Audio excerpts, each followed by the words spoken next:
Hey guys, юу яцгаана? New Sack in the house. Энэ удаагийн Монголын хип-хопын 7 хоногийн зах зээлийн мэдээллийг та бүхэндээ хүргэхэд бэлэн болсон байна. Ингээд олон юм яриад явах шууд эхний мэдээлэлд орцгоё. Хэд хоногийн өмнө Tonot Records-ийн артистууд болох Thunders болон Limit King нэр уран бүтээл хийснийг бол та бүхэн мэдж байгаа. За энэ дуун дээр Thunders-ийн нэг иймэрхүү хэсэг байсан.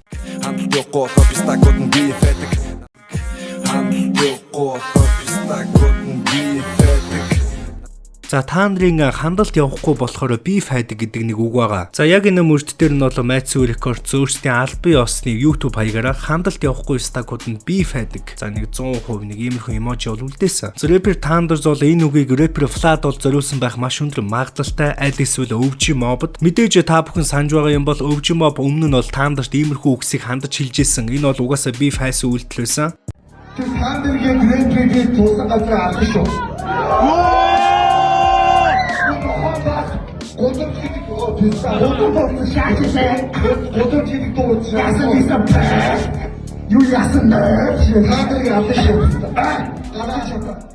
аль эсвэл нөгөө таамаг нь бол rapper Fla гэж байгаа. За түүний хувьд бол UB Comedy-гоос зохиосон дайралцаан дээр бол Thunders-ыг нэг жоохон нэг дийсэлсэн мөрүүд бол байсан. Тэг ирээ rapper байсан бол Thunders л байх байсан байна.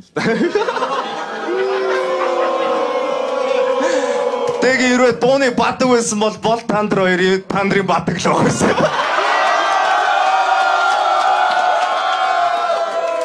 Угаас амар олон жилийн мэгэл гэдэг хинч тоодгүй яг Thunders шиг. За rapper Thunders бол хиндэн ч ингэж албан ёсны хариу бариугүй гэхдээ дуу бүр дээрээ ингэж далд утгам далд мессежээр бол хариуг нь барьдаг rapper бол яа харахгүй rapper Thunders байгаа. Энэ бол одоо түүний онцлог. За яг үүнийг нь Matsu Records-ийн айгуу serious-ны хүлээж авч нэг иймэрхүү комент үлдээсэн нь бол хажиргалтай яг ямар утгаар юм бол те. За ингээд дараагийн мэдээнд орцгоё. За дараагийн мэдээлэл бол rapper Big G болон саяхан стадионыг хариуцж авсан захирлаар нь томилогдсон одоо инх чаргалантай холбогдож байгаа. За саяхан 4 сарын 20-ны өдөр XMF-ийг зохиодог. За тэгэд мөн BRB группийн захирал инх чаргалан Жадамб өөрийн одоо Facebook хуудас дээрээ төв цэнгэлд хүрээлэн нийслэлийн өмчлөлт 100% шилжин ирсэнтэй холбогдуулан компани эзэмшлийн үл хөдлөх хөдлөх хэд хөрөнгийг данс бүртгэлээр нь хүлээлцэх ажлын хэсэг яг одоо цэнгэлдэгтэр ажиллаж байна. Гаднаасаа дотроосоо ч тэр цэнгэлд хүрээлэнгийн одоо байгаа нөхцөл байдал зайлшгүй шинжилэл хийх хэрэгтэй болсон байгааг эндээс харж болно. Зарим хэсэгт огт гар хурч амжаагүй хэсгүүд ч байна. Нийтийн 0-д жил бүр хүрэлцээ муу байдаг гэж хэл ам дагуулдаг. Зүлэг ногоон дэвжээрүү залуучууд буруу хараад шээгээд зогсож байна гэдэг. Тэгвэл шалтгаан нь ердөөсөө 0-оо нэмэх боломжтой зай талбаануудаа түрээслагч нар оруулаад дүүргэсэн байгаа нь менежментийн шинжил бас орох болсныг харуулж байна. Шинэ менежментийн багийг яаралтай нээлттэй сонгон шалгаруулж авъя. Ямар ч гэсэн агаар салхи оруулж одоо байгаа дээр нь зөв төлөвлөлт хийж менежментийн шинэ багийг бий болгох үйл ажиллагааг нь сайжруулж богино болон урт хугацааны төлөвлөлтийг хийя гэж одоо саяхан стадионыг хүлээж авсан их чаргалан Жадан бол нэг иймэрхүү зүйлийг бол бичсэн байгаа. За окей, энэ хүн стадионыг хариуцсан захирал болсон байна гэд бодоод байж байсан чинь rapper Big G нэг иймэрхүү зүйлийг бол лайв дээр хэлсэн байна. За яг энэ rapper Big G-ийн хэлсэн үгнүүд бол өмнө 7 хоногийн нэлээд онцлог үйл явдлуудын нэгт яа харахгүй багтжээ. За энэ нь бол бүр саяхны лайв байгаа. За энэ лайв хэсгээс явуулсан үзэгчдээ маш их баярлалаа. Угаасаа тэр хүн цэнгэлтгийн гүйцэтгэх захирал илүү дарах ч гэдэг тийм юмар очих нь тодорхой штэ. Та нар мартцсан уу? Ингээ бид нар мартчихдаг байхгүй юу? Саяхан Lil Pump-ыг авчираад соёлын яам гэж тэнгэр дээр дроноор биччихсэн хүн шүү дээ. Одоо өөр юу ярих вэ? Тийм биз дээ.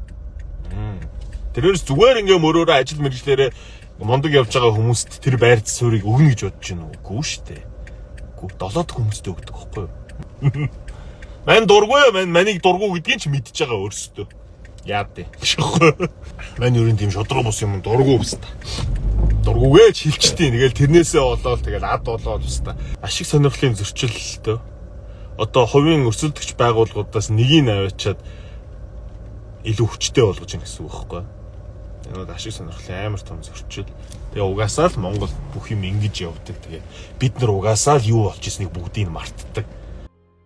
За саяны үдсэнчлэн рэпер Big J бол маш хатуу үгнүүдийг бол маш зоригтойгоор маш шулуун шудраг хэлж байгааг бол та бүхэн харж байгаа бах. Ер нь бол рэпер Big J XMF дээр анхны он жилүүд нь бол явж дуулж исэн. Гэхдээ тэрнээс хойш бол энэ хоёрын дунд ямар нэгэн асуудал үүснэ нь бол тодорхой болж байна. За мэдээж яг ямар асуудал үүснийг нь бол хэн ч хэлж мэдэхгүй. Гэхдээ энэ хоёрын дунд бол ямар нэгэн бифтэй гэдэг нь бол хэн бүхэнд бол ойлгомжтой байна. За рэпер Big J ахын энэ хэлсэн үгний хариуд бас инх чаргалаа ах ямар нэгэн хариу бол албан ёсоор бариагүй байгаа. За тэгээд хипхопыг тойрсон бизнес шоумен болон Монголын томоохон рэпер хоёрын дунд нэг иймэрхүү асуудал бол өрнөд амжижээ. За ингээд дараагийн сэдв өнөөдрийн хамгийн амттай мэдээлэл. Тийм ээ, энэ бол Захара зайцтай Pizza Hut-ийн цоо шинэхэн бүтээгдэхүүн махан бөмбөлөг пицца. Pizza Hut-ийн зүгээс Hot Dog хэмээх пиццаг махан дурлагстаа зориулж байна. Hot Dog дам пицца нь 37,000 төгрөгийн үнэтэй бол Hot Dog багц нь 48,000 төгрөгийн үнэтэй. Та өөрийн хүссэн газар хүссэн цагтаа Hot Dog пиццаг хав халуунаар нь хүргэлээд аваарай. Захиалах линк нь миний видеоны тайлбар хэсэгт байгаа.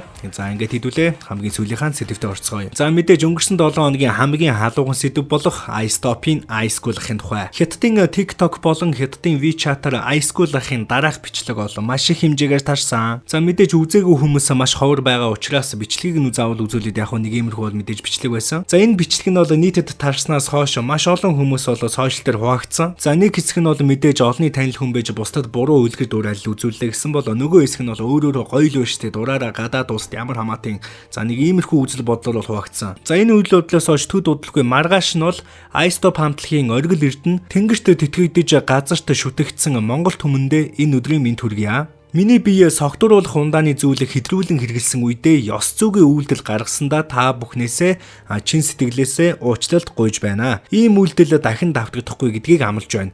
Та бүхний хүндэтгэсэн оргил эрдэнэ iSchool. За нэг иймэрхүү бол нийтлэг бичсэн байгаа. За ер нь энэ нийтлэлийн комент болон хандлтаа саргад бол iSchool ахын энэ уучлалыг бол монголчууд тун эергээр бол хүлээж авсан. За яг энэ уучлалын постны дараа бол зарим нэгэн сошиал инфлюенсерүүд бол өөрсдийнхөө санал бодлыг илэрхийлсэн байгаа. За тухайлбал Ариг нь өөрийн Facebook пэйж дээрээ уучлалт гуйх шаардлагагүй зүйл дээр уучлалт гуйж байна штэ. Ийм мундаг ёс зүйтэй ухамсартай iSchool respect. Гэтэл нөгөө хүн зодсон буулийн хүүхнүүдэд ёс зүй гэдэг үгний ёо өсөгч алгаа ичихгүй киногоо нээсэн шиг л явж байна. Энэ хипхоп ахнараасаа суралцсан. Үүний дараа Ганбаатар Айс өөрийн сошиал хуудсан дээрээ iSchool ахаа яагаад монголчуудаас уучлалт гуйж байгаа бол гэсэн чинь хүүхдүүд нь буруу үлгэр дуурайлал үзүүлж байна гэж. Та нараа тэнэг хүн хараад тэнэг болдог байсан уу? Эсвэл та нараа баг байхдаа тийм мал байсан юм уу? Эсвэл хүүхдүүд чинь тийм мал юм уу? ТV сошиалоор нийгэм хараад үзээд тийм болчт юм уу? Эсвэл та нар хүүхдүүдээ хүмүүжүүлж чадахгүй байна уу? Бүгдээрээ яг юу үзэж харж байгааг нь бүтэн хянаж чадж байгаа юу? Үнэхээр чадахгүй байгаа бол хүүхдүүд чинь нэг юм үзэл буруу үлгэр дуурайлал аваад эргүү болох нь байна штэ. Өөрсдөө хүүхдүүдэд хүмүүжүүлж чадахгүй болохоор бусдаас бурууг хайж бусад хүмүүс буруу үлгэр дуурайлал үзүүлдэг гэж.